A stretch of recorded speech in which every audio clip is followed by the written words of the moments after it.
welcome back to the 7th and the final video for the System Development Lifecycle video lesson series. We have covered all the 5 phases of the System Development Lifecycle in the previous videos, and in this video we will be talking about the last phase, that is the maintenance phase. We already know that this is the largest phase in the System Development Lifecycle process. This is more like an after-sales service that is provided for the system. We know that any system, when used for a period of time, needs to be maintained. This maintenance can be for 3 reasons. When the user has some new requirements for the system, to correct errors which were not identified during the testing and debugging stage, when adapting to new technologies. Let's look at all of these in detail.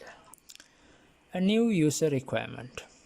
After the system is deployed to the client, and after the client is using the system for a certain period of time, he or she might feel that if there was a feature to do this, it would have been better. If there was a list by the side, it would have been easier for me to handle this software.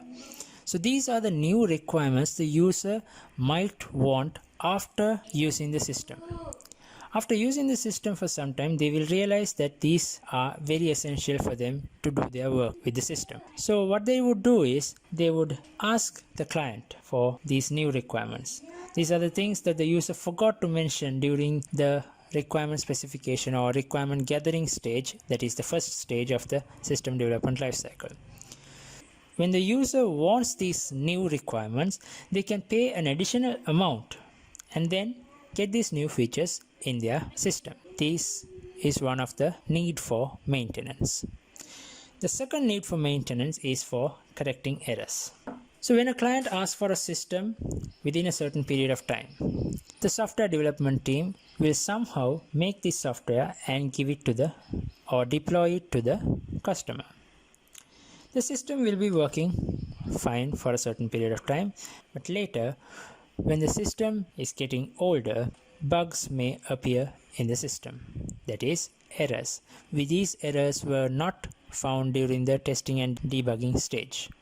Now these bugs has to be fixed. So if the client complains or if the client's request for fixing of errors, the software development team will come to the organization and then fix these errors. After all the bugs are fixed, the system will look as good as new. The next need for maintenance would be adapting to new technologies. We know that technology is upgrading every day. Every 5 seconds, a new technology is being introduced. So we need to adapt to these technologies. If not, our system will not be compatible for new technologies. So when the system is used for some time, they too become outdated. For it to be compatible with the new technologies, it needs to be updated. This is also a part of maintenance. So these will be the 3 situations where you will need maintenance for your system.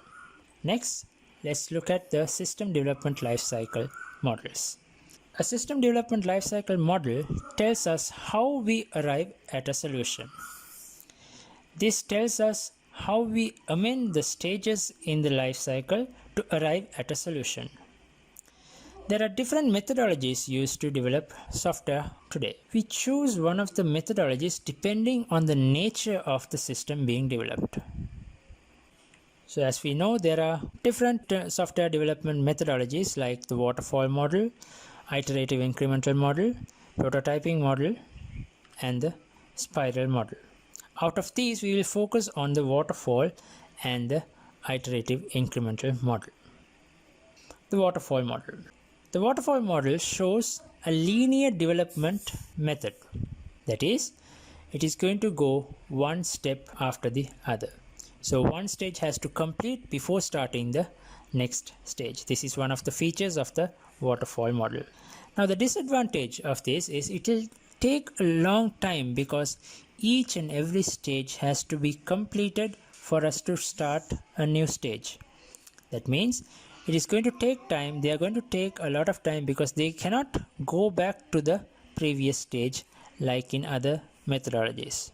This linear method will always flow from top to bottom. So if the user is not satisfied with the output, the analyst has to start over from the beginning. That is, the user is going to see the product at the end of the methodology or the model. So after spending so much time on developing the system, if the user is not satisfied, then the whole system will fail. That is one of the major disadvantages of the waterfall model. If you look at the waterfall model, you can see each and every stage has to be completed and there is no going back to another stage. So if you want to start all over again, you have to come back here into the identification of requirements and come back and do all these stages one by one again. The next model would be the iterative incremental model. Unlike the waterfall model, we can start the project with minimum requirements. Not all requirements are needed to start the project since we are able to add new requirements in each iteration. That means that each increment will have a new feature added. The increments will continue until the requirements are fulfilled. This method focuses on rapid development, hence the output is seen by the client in a very short time. As we saw earlier, a new requirement can be added with every increment or every cycle of increment. If you look at the model, the iterative incremental model, you can see the initial stage, the planning, requirements, designing, implementation, verification, evaluation. Now this cycle will go on for some time and the output will be received, or the final output will be deployed to the customer after all the iterations are over. That is the final output, which is fully functional according to the requirement specification in the initialization stage. So that will end our video series on the second unit of the grade 11 book. Hope you guys got something out of these videos, and if you did, hit that like button and leave a comment below. And don't forget to subscribe and hit that notification button so that you will be notified as soon as I upload new videos. Hope to see you guys in the next videos. Until then, this is Sanjay sir. Take care and God bless you.